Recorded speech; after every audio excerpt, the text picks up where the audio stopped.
when it comes to all these technologies, all these applications, all these bioenergy applications, biomass is going to play a key role. Biomass aggregation and biomass application for different kind of applications. How do you see the maturity of the biomass value chain is there in India currently, and how do you see that kind of changing in the coming few years? What changes are required to unlock the full potential of biomass in India? Thank you. Good morning, everybody. This is Vikas Kikan. I am the Chief Executive Officer of a company called Beyond Drilling Exploration Pvt. We are one of the largest pellet suppliers to thermal power plant. So, coming to your question, sir. See, biomass, if I can just give you an idea that the northern part of India and the other part of India is having little bit different in terms of having that mechanism in a right way in northern part, and other part it is still developing actually. So if you see Punjab, Haryana and western UP area, it has been focused every year in October, November month, and the stubble is burned and the air comes towards Delhi. So these areas are a little bit mature enough in terms of other part of the country in terms of biomass. One is availability high.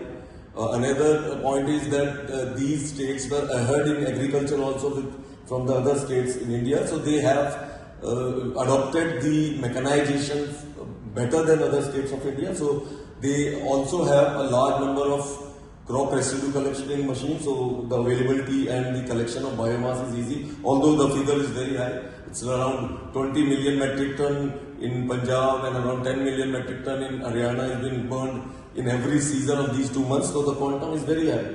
We need to have to support those quantum with the large number of machinery in India, which unfortunately takes some time, But having said that, even this area is developed, and the best part, since I am representing a segment of biomass industry which is solidifying this biomass to pellets and supplying to thermal power plants, and which I will say is the easiest thing in all the bioenergy products which has been there.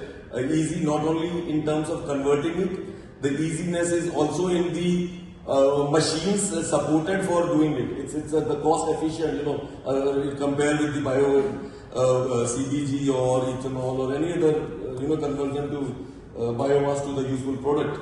So that wise, the people. Many people are interested to come into this business. The business is more related to the rural entrepreneurs, the professionals who want to come into the business aspects, and the biggest issue which will always be there is the biomass. So yes, if you ask me, there are the changes happening. Yes, it is happening. The collection of biomass which was there some couple of years and today is far more than what we have done earlier. But yes, it needs a huge machinery more to collect it. So the government says there is around 770 million metric ton annual crop residue collected in India, and around 280 million metric ton is something which is not used. So it's a huge energy source which is unutilized for many years in India.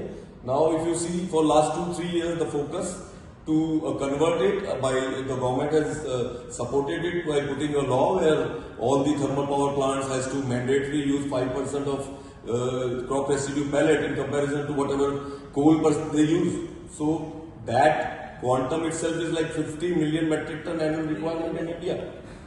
So it's a huge thing, and it is supported by the availability also. As I told, that 270 million metric ton is excess. So out of that, part of it can be used for catering the entire thermal power plants, coal-based thermal power plants in India.